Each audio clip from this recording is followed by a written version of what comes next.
In this section, we are more specifically interested in the motion of contact lines, that is, when the triple line, which is the intersection of the liquid-gas interface and of the solid surface, advances or recedes on the solid. We are looking at the meniscus formed by a bath of silicon oil, 1,000 times more viscous than water, on a small metal rod of diameter 1 millimeter. We have already seen that the vertical and horizontal extent of this meniscus are determined by the capillary length. But we will focus here on the contact angle between the oil-air interface and the vertical rod surface. Initially, the rod is at rest and the oil-air interface is tangent to the rod surface. The contact angle is 0. Then we move the rod downwards at a constant velocity, 0.2 millimeters per second. At first, the contact line moves downwards with the rod. Then it is steady, and the interface is also steady at a new position with a larger contact angle, approximately 45 degrees. When we stop the motion of the rod, the interface will relaxes to its initial position. We repeat the experiment at a larger velocity, 0.4 millimeters per second this time. We see the same phenomenon, except that the steady contact angle is larger, approximately 55 degrees. At an even larger velocity, 0.6 millimeters per second, we observe an even larger contact angle, around 67 degrees in this case. From this experiment, we can conclude that when the contact line advances at constant velocity on the solid, the contact angle increases with the contact line speed. Now, let's go to the board to understand this phenomenon in more detail. We have seen in the previous experiments that when we plunge a solid into a bath of liquid, in this case of oil, that the angle at which the interface meets the solid changes with the speed of the solid going through the liquid. So now we would like to understand why and how this angle changes with the speed of the contact line. So the question we're asking is, what is the dependence of the contact angle on the contact line speed? To answer this question, I'm sketching here the solid. This is my solid surface. And I have here the interface between the liquid and the air, which at rest would make an angle theta e, that would be the equilibrium angle defined by Young's relation. But now the solid is moving with respect to the fluid at a velocity u. And I'm here making the drawing in a frame of reference in which the interface is fixed and the solid is moving to the right with the velocity u. Because of the motion of the solid, the fluid flows in the wedge of liquid, and as a result of its viscosity, I have stresses induced in the liquid which will change the pressure. And as a result, to equilibrate the forces on the interface will be curved so that capillary pressure balances the viscous pressure inside the liquid. So, as a result, the interface will be slightly distorted into a slightly different shape. And I will note h of x, the local thickness of the liquid, x being the distance from the contact line to the position. And I will define the local angle here, theta of x, in the following way. Theta of x is the slope of the interface, dh divided by dx. Now, in order to solve this problem, I need to solve the Stokes equation for the motion of liquid inside this wedge. And in this limit, where I will suppose that the angle is small, the velocity of the fluid is essentially in the direction of the plane. So I can approximate Stokes' equation by the following equation. I have the viscosity of the liquid eta multiplied by the second derivative of the velocity in this direction, ux, and I take this derivative in the vertical direction z, where z is this coordinate. And this viscous term has to balance the pressure term, which is the pressure gradient in this direction, dp divided by dx. Now, the pressure is given by the Laplace capillary pressure. Outside the liquid, the pressure is the atmospheric pressure P naught. And inside the liquid, the pressure P is P naught plus the Laplace term, which is the surface tension gamma multiplied by the curvature of the interface. And in this case, the curvature of the interface is given by the second derivative of h with respect to x with a minus sign. So this is P0 minus gamma multiplied by d squared h divided by dx squared.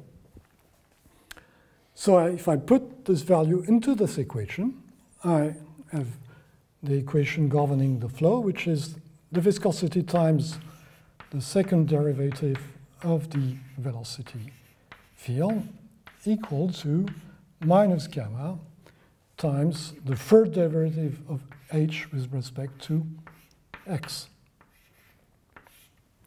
So this is the equation that we have to solve for this problem. This is a very difficult equation that was solved first in 1976 by Voinov in the case of a small angle, and 10 years later by Cox in the case of an arbitrary angle, which is an even more difficult problem. But here we will try to find a solution using simple scaling arguments and using simple mathematical arguments. So since theta is the derivative of h, we can replace this by minus gamma and the second derivative of theta with respect to x. Now, in order of magnitude, this term here is essentially the velocity u divided by the local thickness of the wedge of liquid to the second power. So this term is essentially the viscosity multiplied by u divided by h of x squared, that is theta a squared times a squared.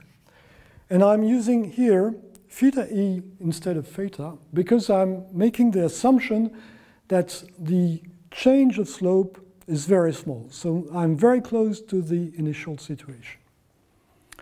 As a result, I can rewrite this equation in the following way.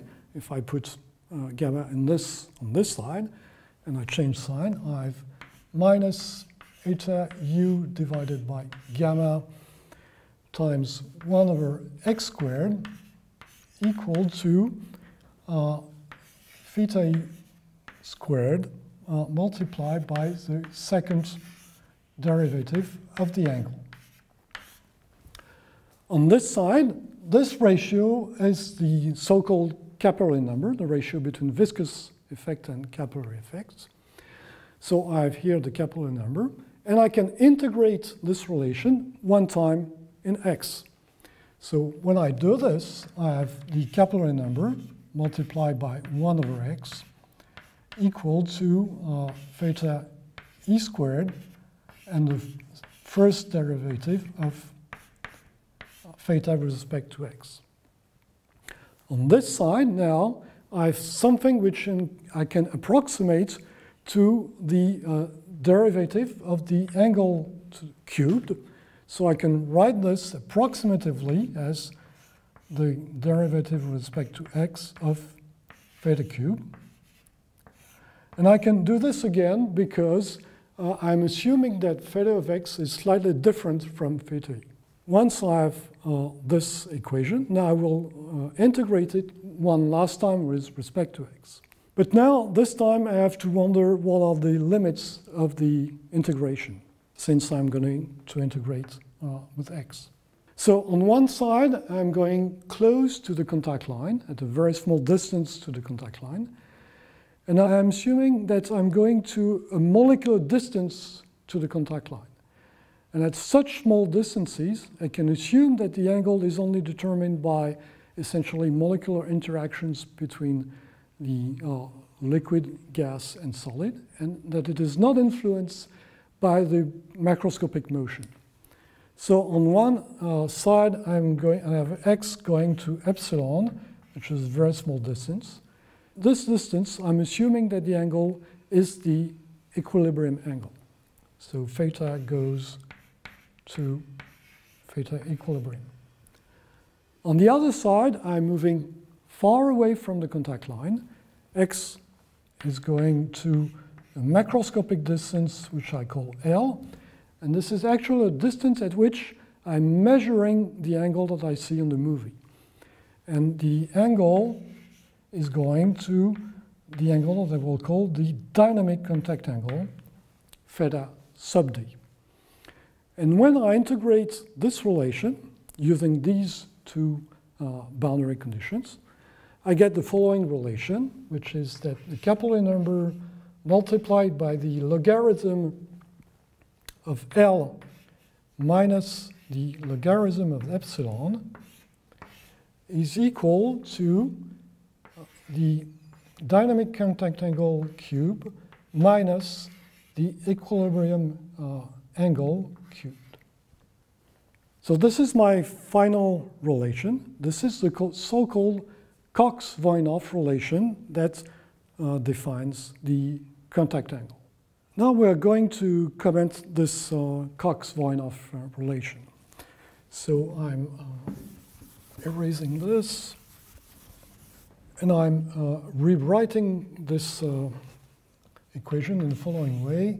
So I have the dynamic contact angle to the third power minus the equilibrium contact angle to the third power, which is proportional to the Capillarity number times a logarithmic factor, which will be the logarithm of the ratio of a macroscopic distance over a microscopic distance. So several comments on this. First of all, the relevant physical parameter arising in this relation is the capillary number, which is the ratio between the viscous stresses and the capillary stresses in the flow. And this is not surprising, since we know that the change in the slope of the interface is due to the fact that the motion induces a pressure gradient within the fluid, and that the interface has to curve in order to balance this pressure difference. So this is why the relevant physical parameter in this problem is the capillary number. This is one thing. Now the second comment that we can make on this equation is, as you can see, the dynamic contact angle depends on the scale L at which we measure this angle. So the dynamic contact angle is not an intrinsic property of the fluid, like the Young's angle, for example, which depends only on surface energy. The dynamic contact angle depends on the capillary number, but also depends on the geometry and the point at which we measure it. So we need to be careful about that. This is not an intrinsic value. Now the third comment, and then it is relevant to the experiment that we've just seen, is in a situation where the liquid wets almost completely the liquid, that is when the equilibrium angle goes to 0. In this case, the relationship is much simpler. It is that the contact angle theta d, dynamic, to the cube is proportional to the capillary number times this logarithmic factor. And the contact angle itself, theta d, is proportional to the capillary number to the 1/3 power and to this logarithmic factor, also to the 1/3 power.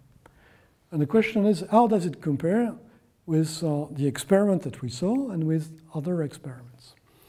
In our experiment, we used a silicon oil which was 1,000 times more viscous than water. So we had a viscosity eta on the order of 1 Pascal second. The surface tension is on the order of 20 millijoule per meter squared. So the characteristic velocity, u star, which is gamma divided by eta, is 2 centimeters per second in this case. And we had velocity ranging from 0.2 millimeter per second to 0.6 millimeter per second. So we had u from 0.2 millimeter per second to 0.6 millimeter per second. And as a result, the capillary number goes from 10 to the minus 2 to 3 times 10 to the minus 2.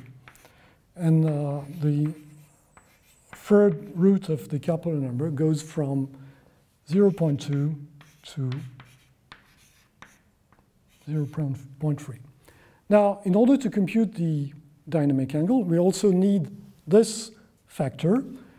If we take epsilon to be a microscopic scale, which would be 1 nanometer, and if we take L as 1 millimeter, this factor is typically 2, order 1.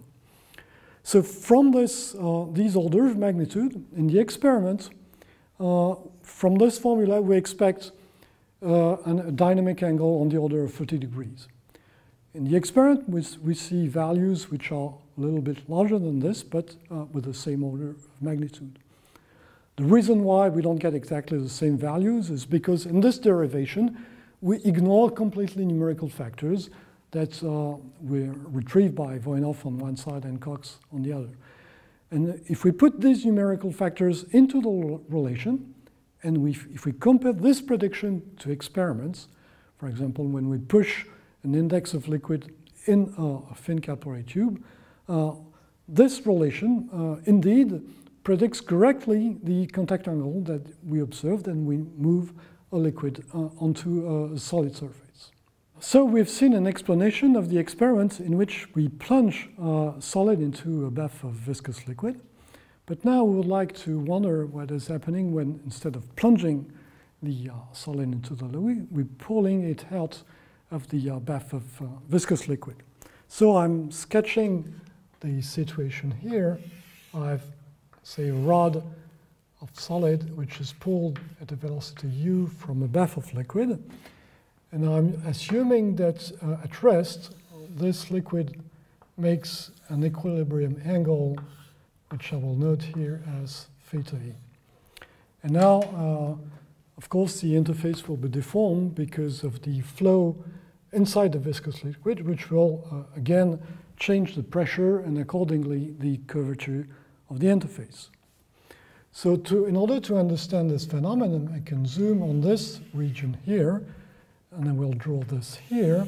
So I have the solid and the interface between liquid and air here with the initial contact angle theta e. But in this case, the solid with respect to the fluid interface moves the other way, that is, it moves here to the left. And since the equation of motion is governed by Stokes' equation, which is linear in velocity, I can solve this problem exactly in the same manner as the previous one. The only thing that changes is the sign of the velocity. So essentially, the derivation is the same. I'm just changing the sign of u. And as a result, here, I get the same result, except that I need to add a minus sign in this equation. What I can see here is that, in this case, the dynamic contact angle will decrease when the capillary number is increased, which means that in the interface, the curvature will be essentially in the other direction, and this is going to be my new interface with a decaying contact angle, and as a result, with the thickness of the wedge of liquid, which will decrease when I increase the capillary number. So if I sketch now the contact angle theta d as a function of the Capillarity number. I'm starting at the equilibrium value theta e, and the angle decreases until, for some Capillarity number, which I will call Ca star, I reach a zero contact angle. Now I'm wondering what is happening at this point or near this point. Since the angle is decreasing, and since the wedge of liquid has a decrease in thickness, the viscous dissipation will increase, and this phenomenon in some sort will accelerate. And at some point, the interface cannot sustain the viscous stresses which are induced, and the interface becomes unstable, and the contact line is entrained with the solid. And I go in this situation where a layer of liquid is entrained by the solid. So in this situation, I will have a transition at this capillary number from a situation like this with a finite angle, say at this point here, to a situation where I will coat completely the solid with a layer of viscous liquid. So this phenomenon is called a dynamic wetting transition. That is a transition where I go from a situation with a stable interface with a finite angle to an interface which will deform indefinitely and leave a layer of viscous liquid on the solid. So we've seen in the previous chapters experiments like this in which we coat the solid with a liquid. So in summary, if we're pulling a solid out of bath of viscous liquid, if we pull slow enough, we will have a stable interface and the solid will remain dry.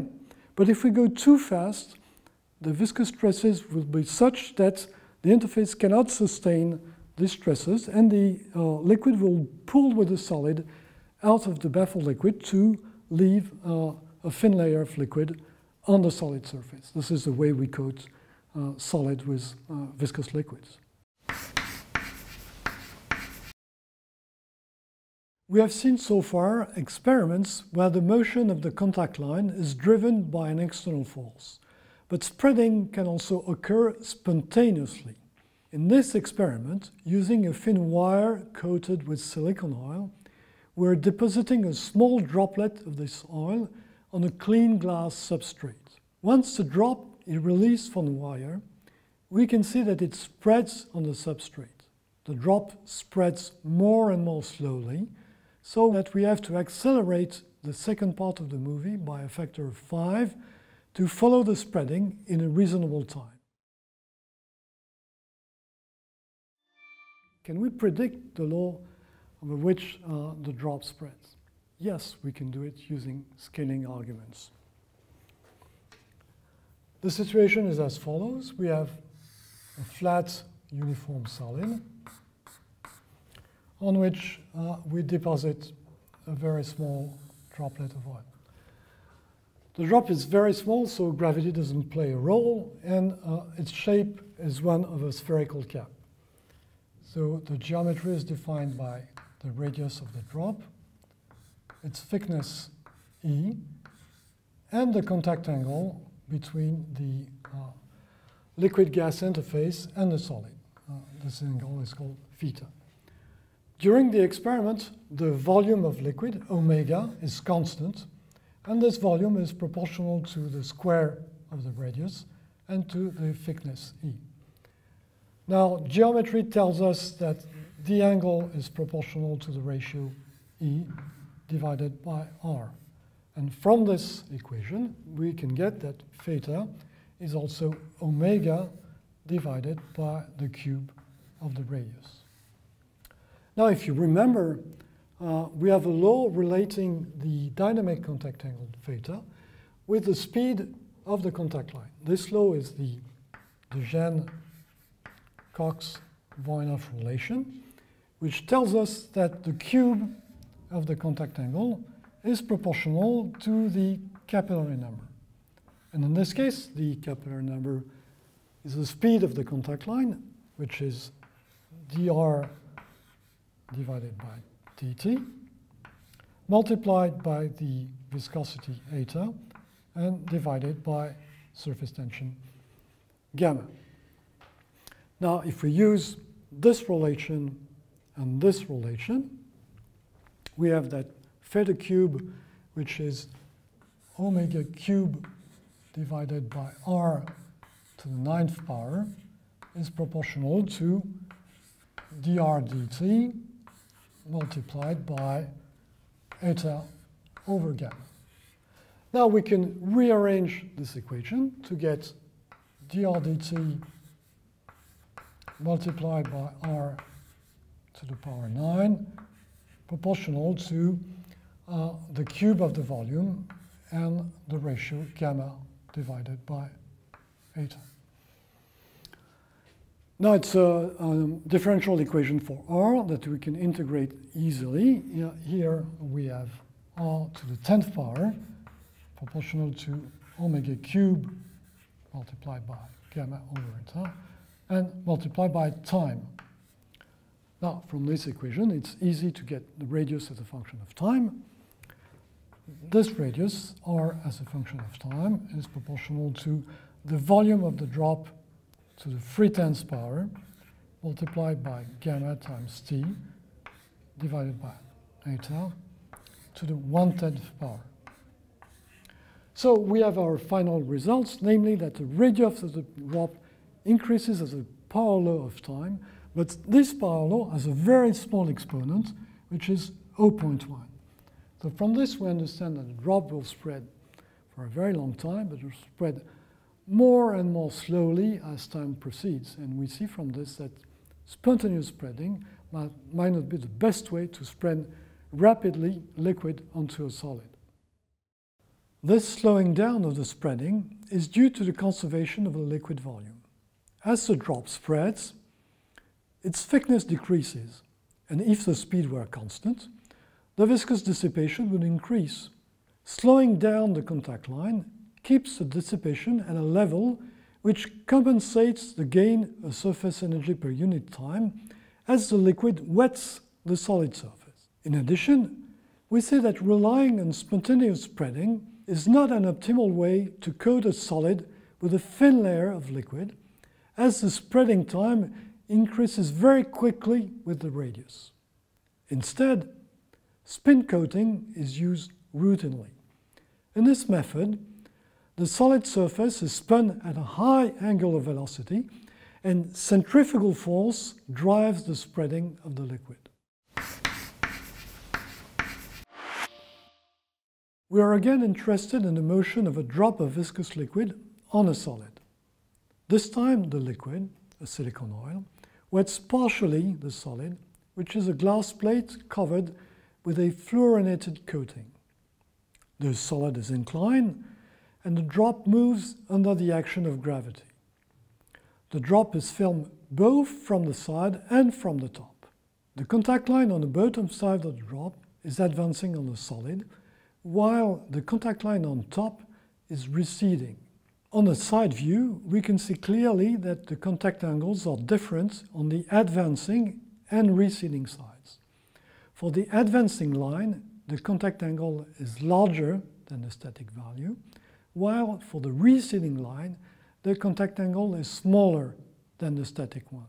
On the top view, we see the asymmetric shape of the drop.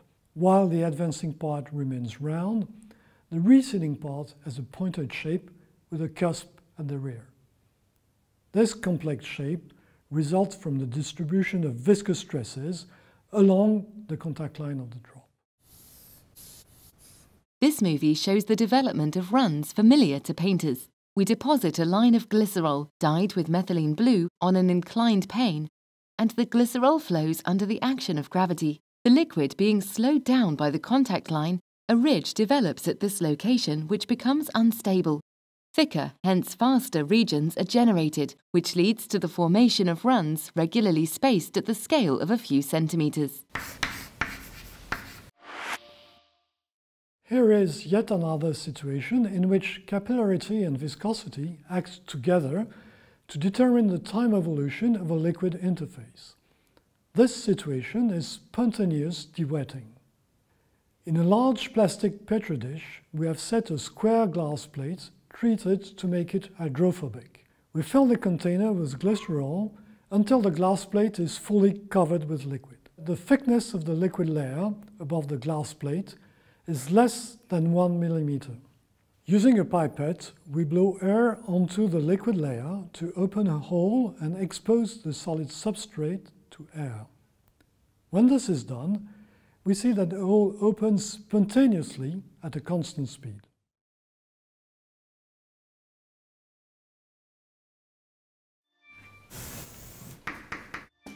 We've seen an experiment in which if we prepare a thin layer of liquid and open a hole into this layer of liquid, this hole can open spontaneously. And we would like to understand why. We have to remember that in a partial wetting situation, if we deposit a large amount of liquid onto a flat solid, we're constructing a liquid puddle, which is essentially flat, with an equilibrium thickness HE, which depends on the contact angle theta and on the capillary length scale in the following manner. This equilibrium thickness HE is equal to the capillary length multiplied by a factor, which is the square root of 2 times 1 minus cosine theta. This results from a balance between capillarity and gravity. If we examine the energies involved in this problem and plot the energy per unit volume, E divided by omega, as a function of the puddle thickness h, we have a gravity term which increases linearly, and we have a surface tension term which decreases like this. And the total energy as a minimum, which is the equilibrium thickness HE. Now, in the experiment, we prepare the system in such a way that the initial thickness of the puddle is smaller than HE.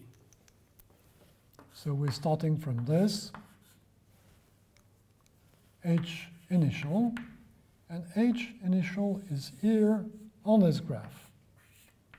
So we're starting with a system having an energy which is larger than the minimum energy. So as a consequence, the system will evolve towards the minimum energy. Now the question is, how fast does the hole open? To answer this question, we have essentially to equate the rate of change of energy as we go along this path to the power dissipated by viscosity within the liquid.